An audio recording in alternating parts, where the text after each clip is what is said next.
On November 14th, 1957, over 60 of the most powerful crime figures in America were detained on a quiet country road in upstate New York, their names documented, their faces photographed, their interstate connections exposed to a world that had been told for decades that no such organization existed. They had come to a 53-acre estate in Appalachin, a town of 280 people, for what was supposed to be a private meeting to consolidate power after a year of violence had reshaped the leadership of organized crime in New York. Instead, they ended up fleeing through the woods in silk suits and expensive shoes, scrambling over barbed wire fences, abandoning guns and cash in wet leaves, running from a state trooper who had stumbled onto their gathering while investigating a bad check. The most carefully guarded secret in American criminal history was destroyed in a single afternoon, not by years of federal investigation, but by a suspicious sergeant who noticed too many luxury cars with out-of-state license plates converging on the estate of a man he had been quietly watching for over a year. The meeting never actually convened. The agenda was never addressed, but the raid at Appalachin accomplished what decades of denial and institutional indifference had prevented. It proved to the American public, for the first time, that the Mafia was real, that it was national, and that the men who ran it could be caught.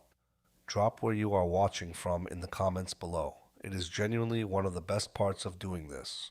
If you are new here and want more history like this delivered straight to you, subscribe now. Back to the quiet roads of upstate New York and the state trooper, whose attention to detail would change organized crime in America forever. In the 18 months before November of 1957, Sergeant Edgar D. Croswell of the New York State Police had been keeping occasional watch on a 53-acre estate at 625 McFall Road in Apalachin, New York. Croswell was 44 years old, tall, severe, meticulous in his work. He was divorced and lived in the trooper barracks, a man who had devoted his professional life to the kind of patient investigative work that required watching the same properties and the same people until their patterns revealed what their words concealed. The estate he was watching belonged to Joseph Mario Barber, known in the region as Joe the Barber, a man who operated a successful Canada Dry bottling plant in nearby Endicott and presented himself as a legitimate businessman in the upstate New York beverage market. Barber had been born on August 9th, 1905, in Castellammare del Golfo, Sicily, immigrated to the United States in 1921 at the age of 16, and become a naturalized citizen in 1927. He had built the estate in 1944 for an estimated $250,000, a sum that suggested his soft drink distribution business was considerably more profitable than most. The property included an 11-room fieldstone house with a 32-foot by 52-foot pine-paneled living room, a 4-car garage equipped with a bar, kitchen, and showers, a summer house, a guest house, a 12-horse stable, and an outdoor fieldstone barbecue pit that could accommodate large gatherings. What Croswell knew, and what Barber's public identity as a beverage distributor was designed to obscure, was that the man had an arrest record that stretched back decades and included multiple murder charges, none of which had resulted in convictions. Barber was suspected of bootlegging, of ties to organized crime figures in Buffalo and New York City, and of operating as something more than a regional bottling plant owner. The specific incident that had put Barber's property on Croswell's active surveillance list had occurred the previous year in 1956, when state troopers had stopped a man named Carmine Galante following a visit to the Barber estate and discovered he was driving without a license and possessed an extensive criminal record in New York City. The stop had been routine. The discovery was not. Croswell had filed the information and begun watching the property with the kind of attention that patient investigators bring to patterns they do not yet fully understand. Barber was aware that Croswell disliked him and would be suspicious of any unusual activity at the estate. The two men had been watching each other for over a year by the time November of 1957 arrived. What neither of them knew was that the surveillance would end not with a carefully planned operation, but with an accident triggered by someone writing a bad check at a motel 14 miles away. While Croswell watched Barber's property from his unmarked car in upstate New York, The man who had called the meeting that would bring 100 mobsters to Appalachin had spent the previous 2 years systematically removing the two people who stood between him and absolute power. Vito Genovese had been running criminal operations in New York for decades, but the position he wanted, the formal leadership of what had been the Luciano crime family, was held by Frank Costello, who had taken control while Lucky Luciano was in exile and had shown no inclination to step aside. Genovese believed the position rightfully belonged to him. Costello's continued occupation of it was an obstacle that required removal. On the evening of May 2nd, 1957, as Costello returned to his apartment building at the corner of Central Park West and 72nd Street in Manhattan, a man stepped out of the shadows, shouted something, and fired a .38 caliber handgun at Costello's head at close range. Costello moved at the last instant. The bullet struck him, but grazed his skull rather than penetrating it, curving from his right ear to his neck and exiting without causing fatal damage. The shooter, later identified as Vincent the Chin Gigante, fled. Costello was rushed to the hospital, treated, and released. When confronted with his alleged assailant, Costello claimed he had seen nothing and heard no shot, but he understood the message. Within weeks, he had retired from active leadership of the family, removing himself from the position Genovese had been maneuvering to claim. The bullet that missed had accomplished what a fatal shot could not have done without triggering a war. Costello was alive, which meant his allies had no immediate cause for revenge, but he was out, which meant Genovese could move forward.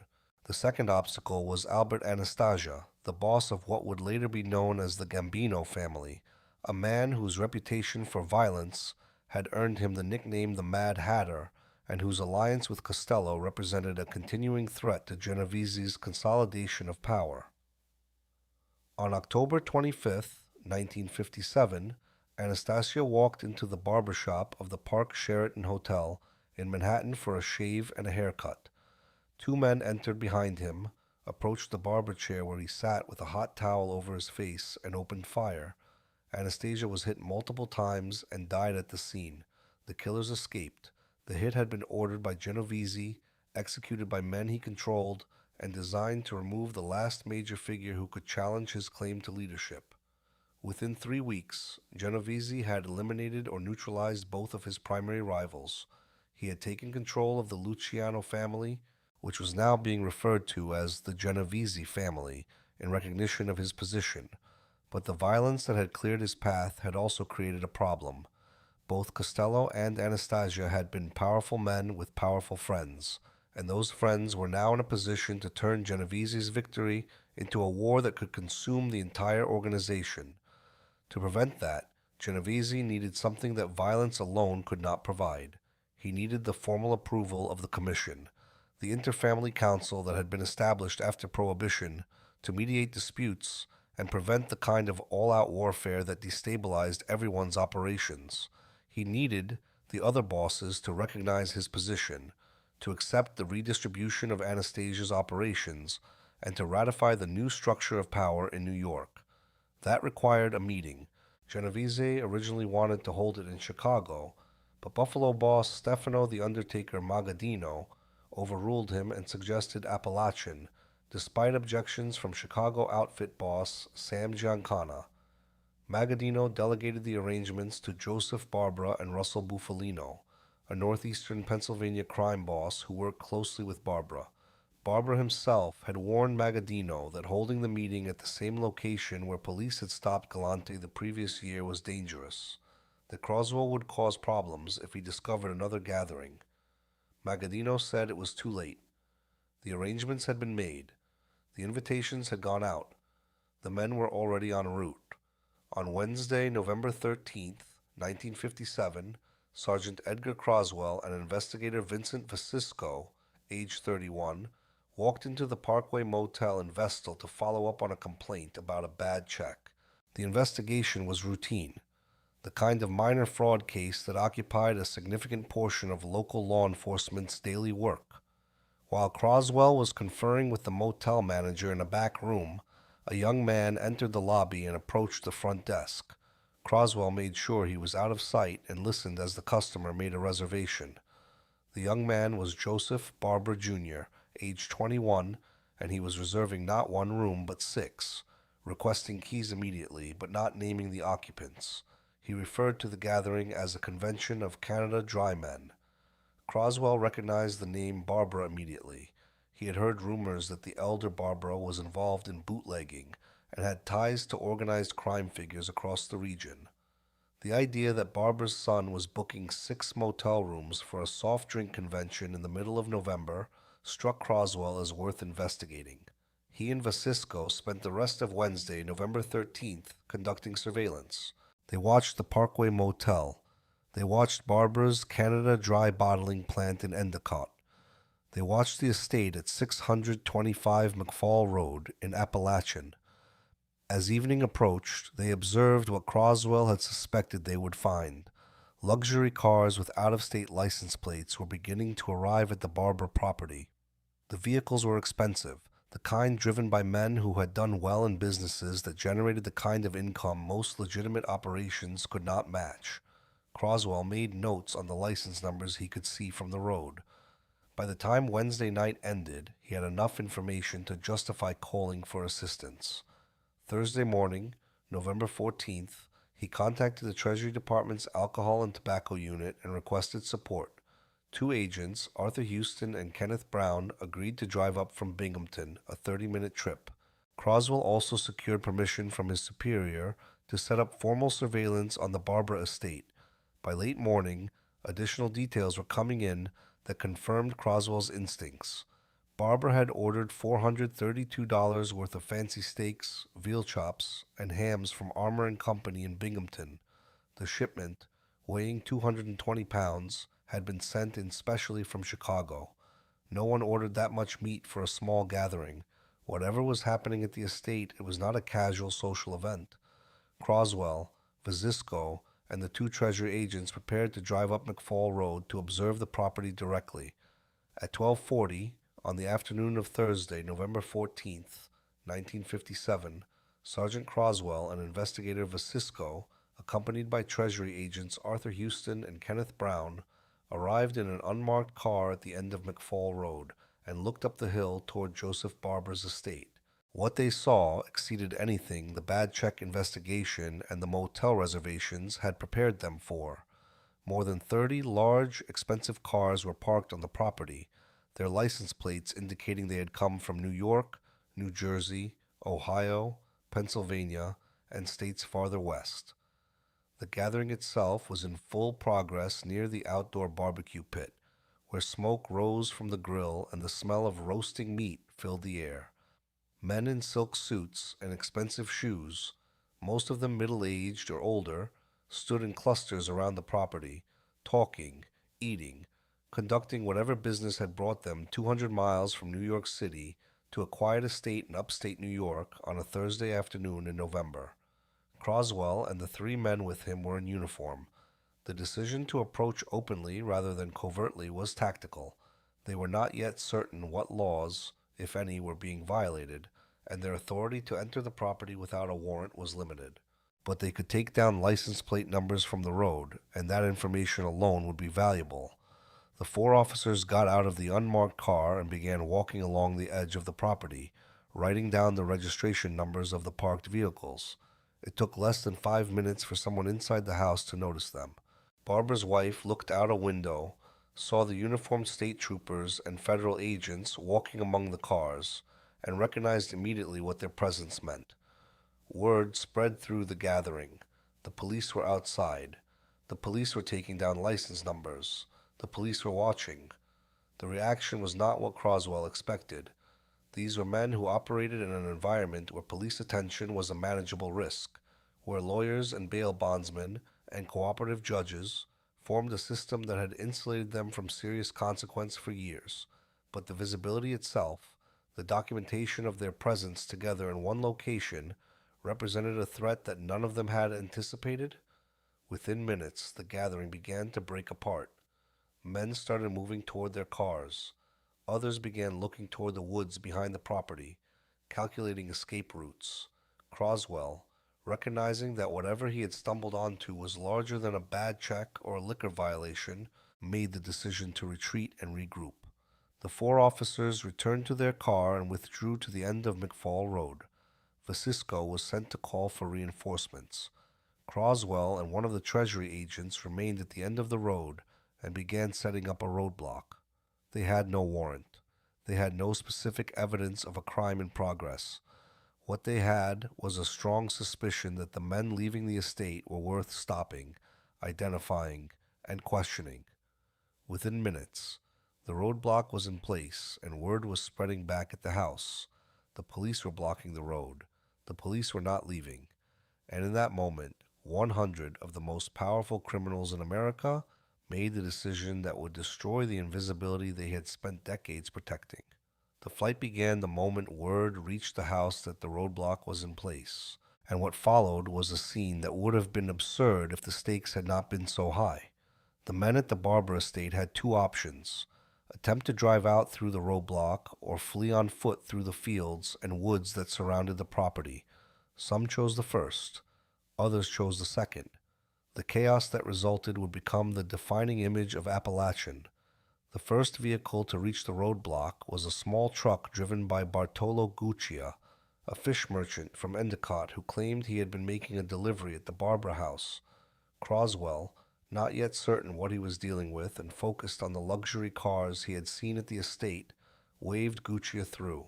It was only later that investigators would discover Guccia was not a bystander, but a member of the Barber crime family, a man with an arrest record dating back to 1916 that included charges for just about everything, including murder. Guccia had spotted the roadblock while leaving the estate, recognized the danger it represented, turned his truck around, and rushed back to the house to raise the alarm. His claim that he had returned to clarify a fish order was one more piece of the coordinated explanation that would later form the basis of obstruction of justice charges. The second vehicle stopped at the roadblock was a Chrysler Imperial. Inside were some of the most powerful figures in organized crime. Vito Genovese and Russell Bufalino sat in the front seat. In the back were Joseph Ida, Gerardo Catena, and Dominic Oliveto. When Croswell asked them why they were in Appalachin, they provided the explanation that would be repeated, with minor variations, by nearly everyone detained that afternoon. They had dropped by to visit their friend Joe Barber, who had been feeling ill. It was a coincidence that they had all chosen the same day to pay their respects. Croswell noted their names, took down their information, and directed them to wait while additional troopers arrived. Behind the Chrysler, other vehicles were lining up, and as the line of cars became visible from the Barber house, the remaining guests realized the coast was not clear. Those who had not yet attempted to drive away made the decision to run. What followed was a scene that law enforcement officers and newspaper reporters would describe with a mixture of professional precision and barely concealed amazement. Men in their 50s and 60s, dressed in silk suits and fine coats, wearing leather shoes designed for city sidewalks rather than rural terrain, began scrambling through the fields behind the estate and into the woods that bordered the property. They slipped on wet autumn leaves. They tore their expensive coats on barbed wire fences. They muddied their shiny shoes in the soft ground. Some threw away guns and wads of cash, items that would be difficult to explain if they were caught, and that represented a greater liability than the loss of the money itself. Months later, investigators would still be finding decomposing $100 bills in the woods where fleeing mobsters had discarded them in their panic. One of the men caught in the flight was John Montana, the underboss of the Buffalo crime family, who was found tangled in a barbed wire fence, his expensive suit torn, his dignity as shredded as the fabric. Others were pulled from the woods by state troopers, who had fanned out across the area as reinforcements arrived. By mid-afternoon, Croswell had organized the arriving officers into search teams. Some were sent into the woods and fields to track down men fleeing on foot. Others maintained the roadblock and processed the vehicles attempting to leave. The operation was conducted without a search warrant, without any specific evidence of criminal activity, and on the basis of nothing more than Croswell's judgment that the gathering represented something law enforcement needed to document. It was, by any conventional measure, an extraordinary exercise of police authority. It was also entirely legal, because the men who ran were the ones who gave the police cause to detain them. Those who remained inside the house, including Stefano Magaddino, were never detained because they never fled. It was estimated that approximately 50 men escaped through the woods or remained hidden in Barber's cellar, but 63 were caught, detained, transported to the New York State Troopers substation in Vestal, questioned, and eventually released. By the time the sun set on November 14th, 1957, Croswell had accomplished something the Federal Bureau of Investigation had refused to attempt for decades. When investigators ran the names of the 63 detained men through criminal databases, the scope of what Croswell had stumbled onto became clear. Of the 63 detained, 50 had police records. Of those 50, 35 had been convicted of crimes and 23 had served time in prison. All were Italian or of Italian descent. Approximately half were interrelated by blood or marriage, forming a network of family connections that extended across state lines and criminal enterprises. Collectively, the men detained at Appalachin had more than $300,000 in cash on them, a sum that suggested they were not traveling on limited budgets, and that whatever business they conducted did not rely on checks or credit. The geographic spread of the attendees documented what law enforcement had suspected, but never proven. The men came from New York, New Jersey, Pennsylvania, Ohio, California, Florida, Texas, and Illinois, representing crime families and operations from every major region of the country. Among those arrested were figures whose names would become synonymous with organized crime in the decades that followed. Vito Genovese, the man who had called the meeting, was detained at the roadblock. Joseph Barber, the host, was documented as present. Joseph Bonanno, the head of one of New York's 5 families, was among those caught. Carlo Gambino, who would take over the family that had belonged to the murdered Albert Anastasia, was detained. Joseph Profazzi, another New York boss, was identified. Russell Bufalino, the northeastern Pennsylvania crime boss who had helped organize the gathering, was stopped in the Chrysler Imperial with the Genovese. The list continued through bosses and senior figures from across the country. John Scalish from Cleveland, Frank DeSimone from Los Angeles, Jimmy Civello from Dallas, Santo Trafficante, Jr. from Tampa. Each name represented not an individual criminal, but an entire operation, a network of subordinates and associates and controlled businesses that extended the reach of organized crime into industries and cities across the United States. Those who escaped were, in some ways, as revealing as those who were caught. Sam Giancana, the Chicago outfit boss who had objected to holding the meeting at Appalachin, was known to have been en route but arrived too late and avoided the raid entirely. Joe Zerilli of Detroit, Stefano Magaddino of Buffalo, and James Lanza of San Francisco were all believed to have attended but managed to escape or remain hidden. The most notable absences were 3 men whose influence over organized crime was as significant as anyone present. Lucky Luciano, Frank Costello, and Meyer Lansky were not at Appalachin.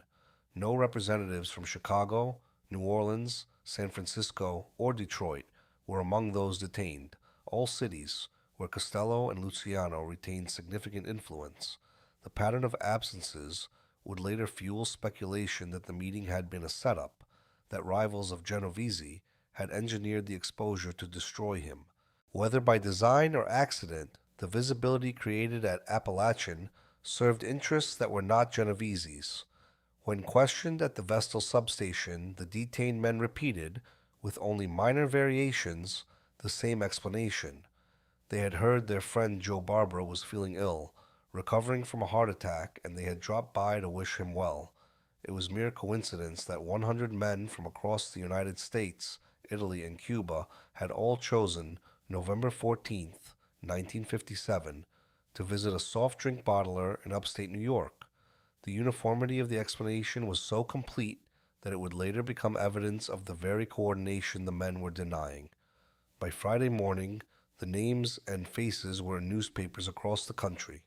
The sleepy hamlet of Appalachin, population 280, was on the front page of the New York Times. and the man who had insisted for decades that no such thing as a national crime syndicate existed could no longer maintain the fiction. For decades, the director of the Federal Bureau of Investigation had maintained, publicly and repeatedly, that there was no such thing as a national crime syndicate in the United States. J. Edgar Hoover had built his career and the reputation of the FBI on the pursuit of what he considered the real threats to American security: communists, subversives, and domestic radicals who threatened the social order. Organized crime, in Hoover's public assessment, was a local problem that local police departments were equipped to handle.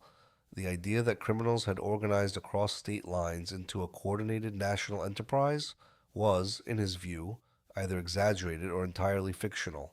The institutional priorities of the FBI reflected Hoover's position with numerical precision. The New York field office, which operated in the city with the largest concentration of organized crime activity in the country, had 400 special agents assigned to investigating subversives and exactly 4 assigned to investigating organized crime. The disparity was not an accident or a temporary imbalance. It was policy. Hoover had accumulated personal files on 25 million people over the course of his tenure, and before Appalachin, the vast majority of those files documented suspected communists and political antagonists rather than criminals or gangsters. Supreme Court Justice Felix Frankfurter had a file. Brooklyn crime boss Joe Bonanno did not. Left-wing activist Carlo Tresca had a file. Carmine Galante, the man who killed him, did not. The evidence that Hoover was ignoring had been accumulating for years. The Kefauver hearings in 1950 had presented extensive sworn testimony about the structure and operations of organized crime. Newspaper exposés had documented the interstate connections and the infiltration of labor unions and legitimate businesses. Investigators in New York City and Chicago had been ringing alarm bells for over a decade. Hoover had dismissed it all. After Appalachin, he could no longer dismiss anything. The raid had produced a documented list of 63 men from a dozen states, all with criminal records, all present at a single location for a gathering they refused to explain. The interstate nature of the organization was no longer a matter of testimony or inference. It was a matter of license plate numbers and arrest records and photographs taken at the Vestal substation.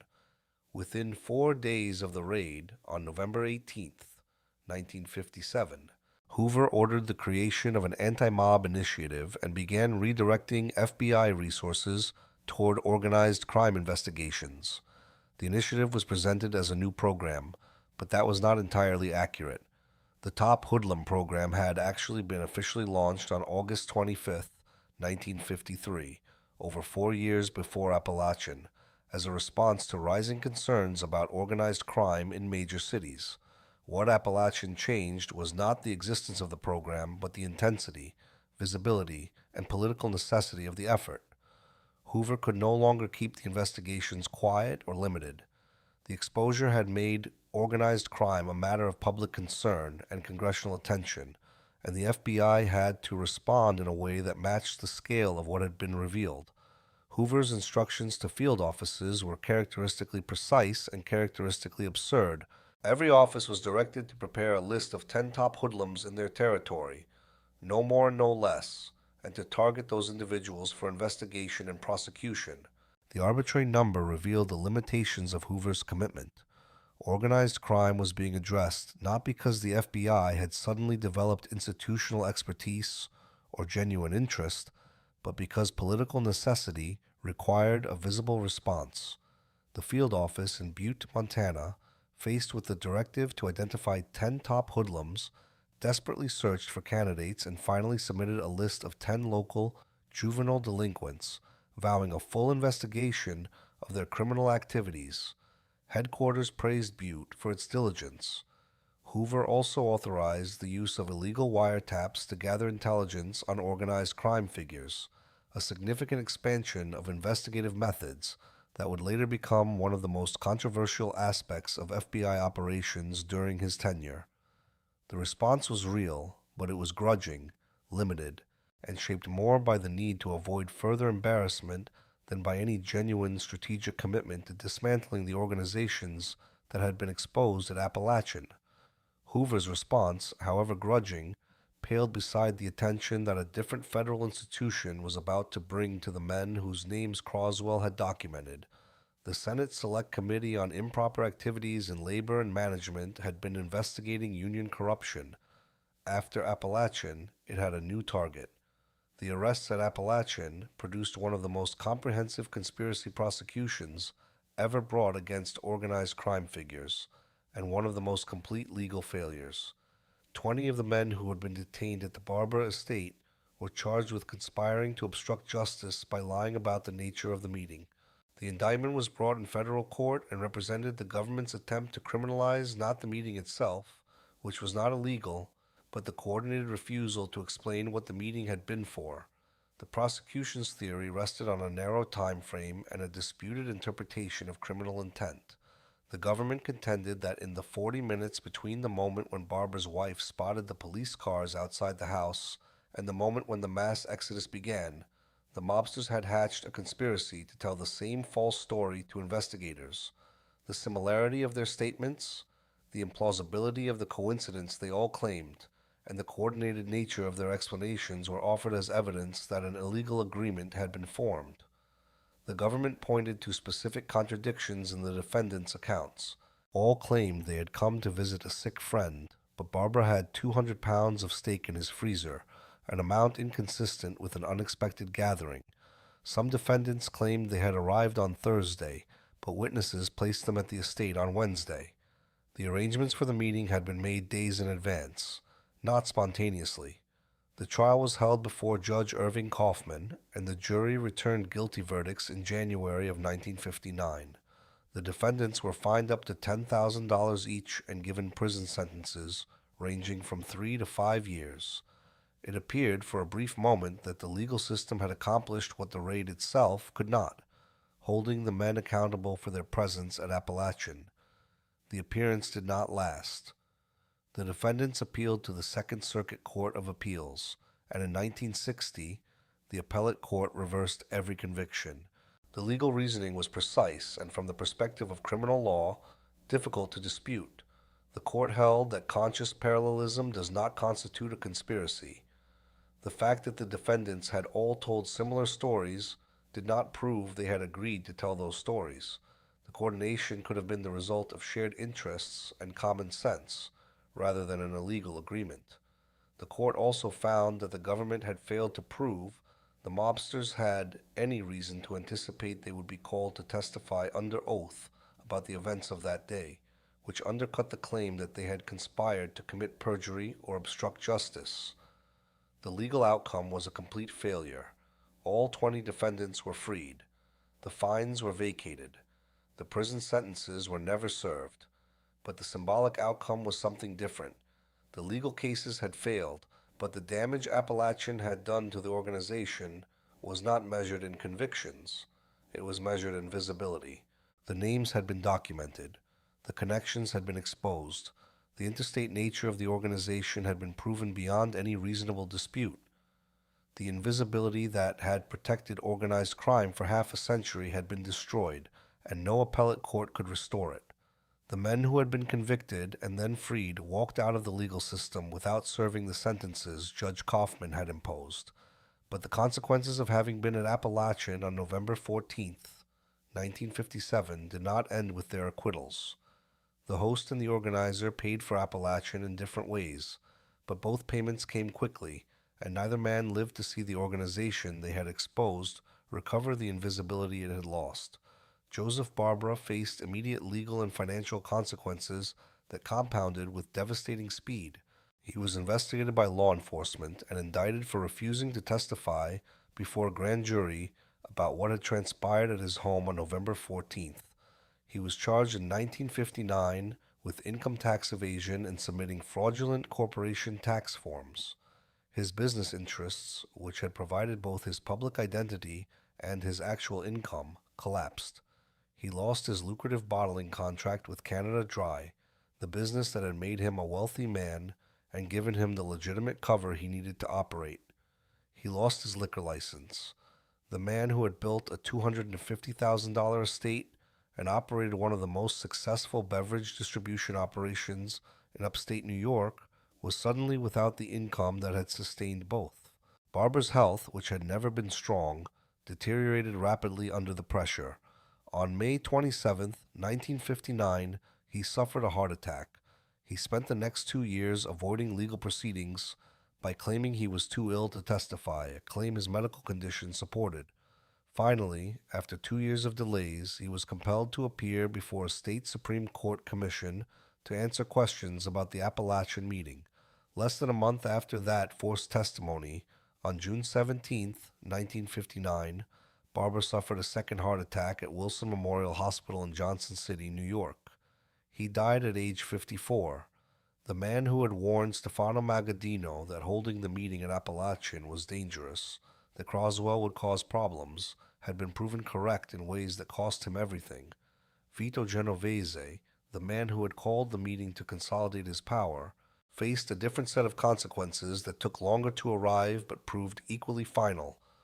Many mobsters blamed Genovese for the unwanted press and attention that Appalachin had generated. The meeting that was supposed to be his coronation as boss of bosses had instead become the greatest public relations disaster in the history of American organized crime.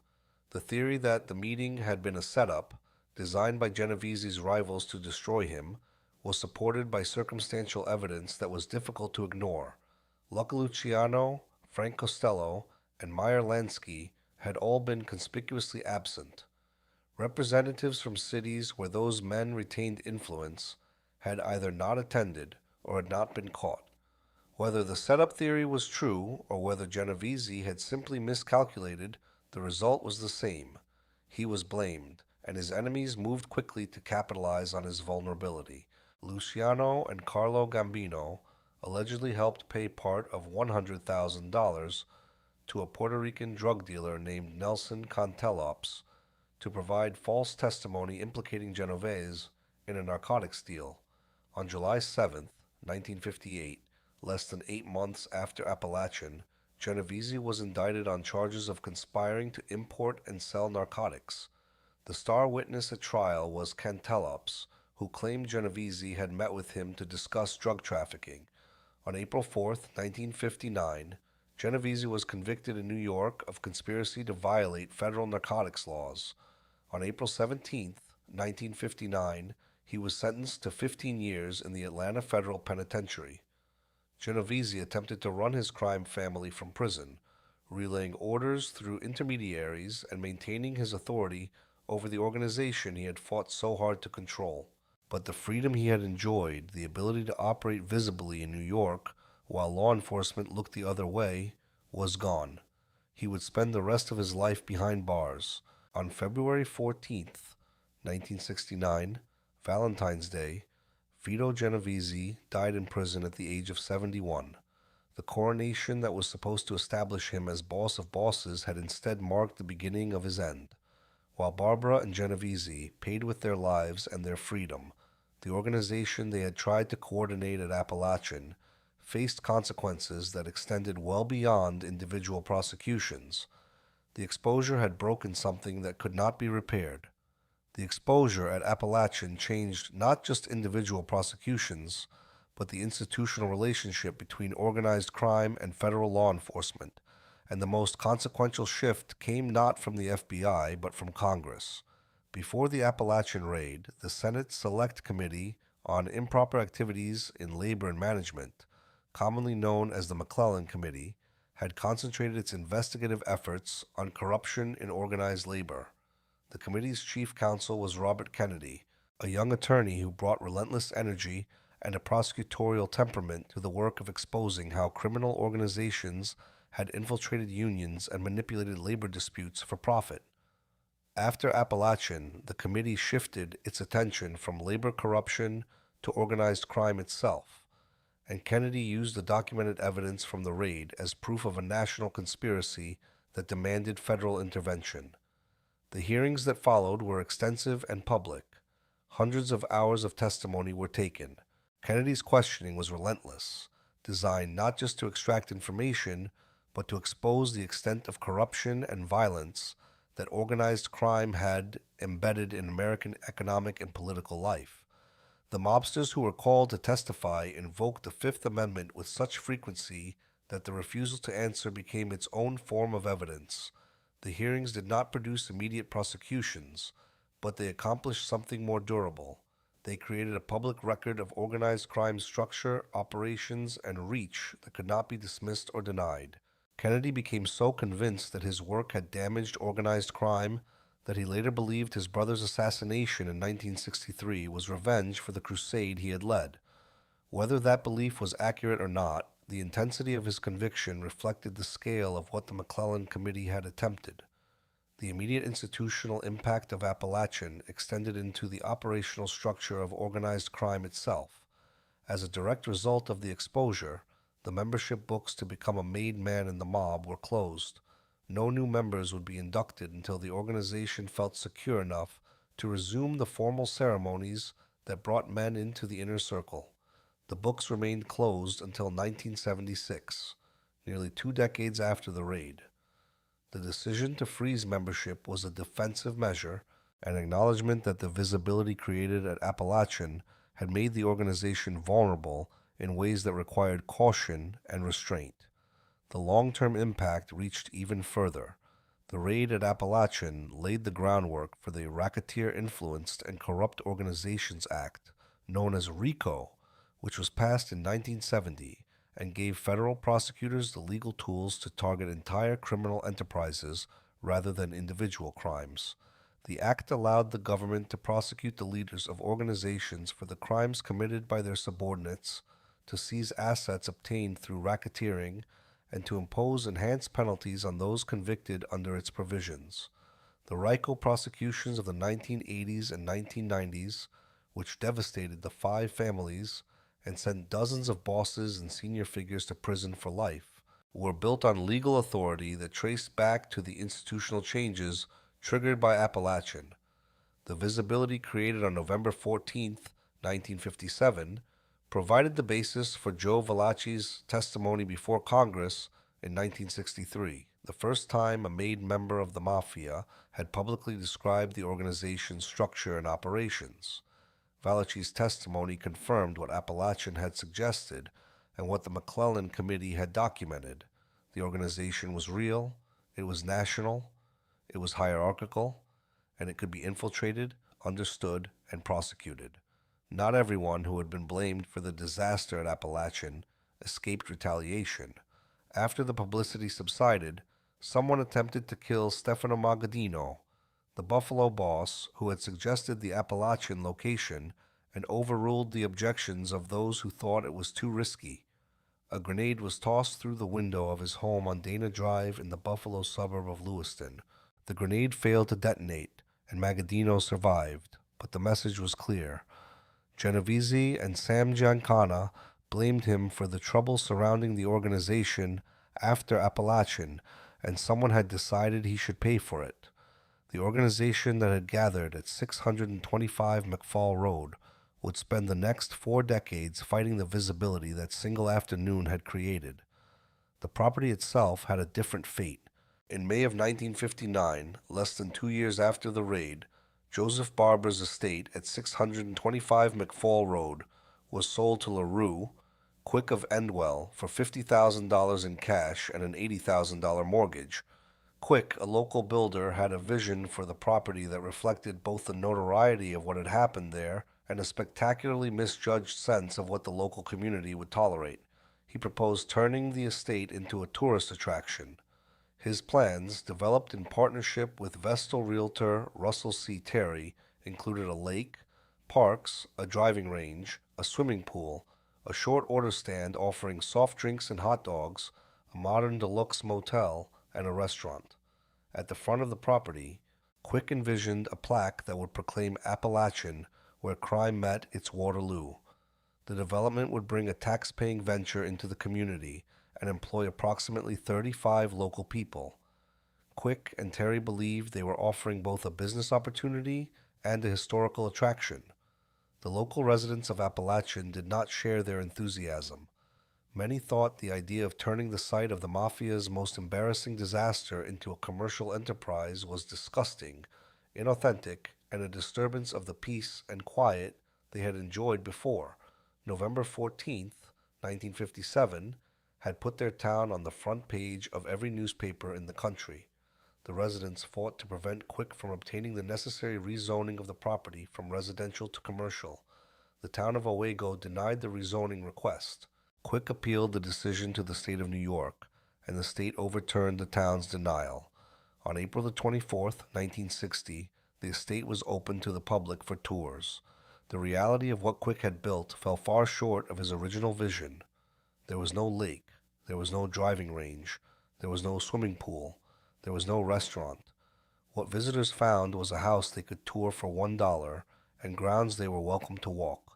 Behind the barbecue pit was a short order stand where tourists could buy a hamburger for 35 cents, a soft drink for 15 cents, or an Appalachin Joe barbecue for 50 cents. Inside the house, a guide led visitors through most of the 11 rooms, including the 32-foot by 52-foot pine-paneled living room and the large master bedroom, which they viewed from behind a rope. The attraction drew visitors, but it also drew complaints. Residents continued to object, arguing that it disturbed the peace, was not authentic, and represented a commercialization of something that had brought shame rather than pride to their community. The town of Owego successfully appealed the state's rezoning decision. The property was no longer zoned commercial and could not continue operating as a tourist attraction.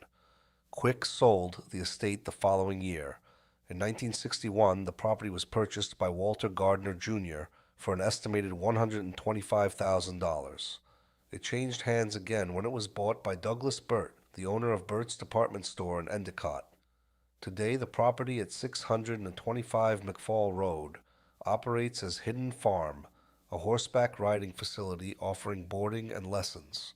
The original Fieldstone house is still standing. The garage with the bar and showers is still there.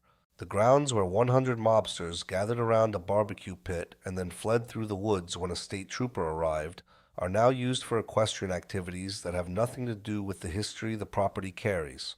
The current owner reports that visitors still arrive about once every 2 weeks, some respectfully viewing the property from the road, others roaming the grounds without permission as though it were still a tourist attraction. The fascination persists more than 6 decades after the event. The absurdity of what happened at Appalachin was not lost on popular culture. In July of 1959, while LaRue Quick was attempting to develop the Barber estate into a legitimate tourist attraction, Mad Magazine published a satirical advertisement in its specialized resort section. The ad promoted lawless manner in the heart of the underworld at Apalachin, New York. For just $198 a day in unmarked bills, guests could live high while laying low and enjoy all sports, including mugging, arson, murder, and jaywalking. Amenities included nightly raids on neighboring hotels and the opportunity to float your stiffs in our brand new saltwater swimming pool. The satire appeared at exactly the moment when the real attempt to commercialize the property was collapsing under local resistance, a coincidence that underscored how thoroughly the Appalachian disaster had entered the public consciousness as both a historical event and a cultural punchline. The property where 100 of the most powerful criminals in America had gathered around a barbecue pit and then scattered through the woods when a state trooper arrived is now a place where people board horses and take riding lessons. The house is still there. The garage is still there. What happened inside them on November 14th, 1957, changed organized crime in America permanently. On a Thursday afternoon in November of 1957, men in silk suits ran through the woods of upstate New York, tearing their expensive clothes on barbed wire, abandoning guns and cash in wet leaves, fleeing from a state trooper who had noticed too many out-of-state license plates on a quiet country road. The image of that flight became the defining moment of the Appalachian disaster, not because of what it revealed about individual guilt or innocence, but because of what it proved about the organization those men represented. For decades, the American Mafia had operated in near complete invisibility, protected by institutional indifference, political corruption, and the refusal of the most powerful law enforcement agency in the country to acknowledge that a national crime syndicate existed. The meeting called by Vito Genovese to consolidate his power after a year of murders and forced retirements was supposed to formalize his position and divide the operations of a murdered rival. Instead, it exposed the organization to a level of scrutiny and documentation that destroyed the invisibility on which its power depended. The FBI, with its 400 agents investigating subversives and 4 investigating organized crime in New York, had spent years denying what a state trooper investigating a bad check proved in a single afternoon. J. Edgar Hoover could no longer maintain the fiction. The McClellan Committee could no longer be ignored. The public could no longer be told that organized crime was a local problem. 63 men detained at a roadblock, their names documented, their faces photographed, their license plates traced to a dozen states, became the evidence that decades of denial could not erase. Joseph Barber died within 2 years, his business destroyed, his health shattered, his estate sold to a man who tried to turn it into a tourist attraction before local resistance shut it down. Vito Genovese spent the rest of his life in prison, convicted on narcotics charges that his rivals had allegedly paid to fabricate, dying behind bars after a decade of attempting to run a crime family from a cell. The 20 men convicted of conspiracy to obstruct justice were freed on appeal, but the legal victory was hollow. The damage had been done. The membership books were closed for nearly 2 decades. The foundation was laid for the RICO Act that would devastate the organization in the 1980s. The federal attention that Appalachin triggered never entirely went away. The meeting that never actually convened, the agenda that was never addressed, the coronation that never occurred, accomplished more for federal law enforcement than years of investigation had managed.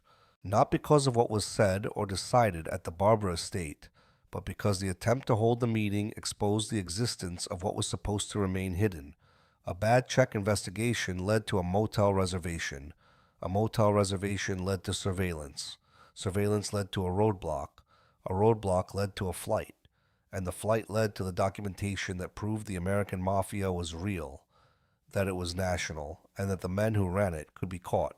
The sleepy hamlet of Apalachin, population 280, became the place where American organized crime lost the protection that had made it powerful, and a state trooper, who lived in the barracks and devoted his life to patient investigative work, became the man who accomplished what the Federal Bureau of Investigation had refused to attempt. Edgar Croswell died in 1990. The organization he exposed never recovered what it lost that afternoon.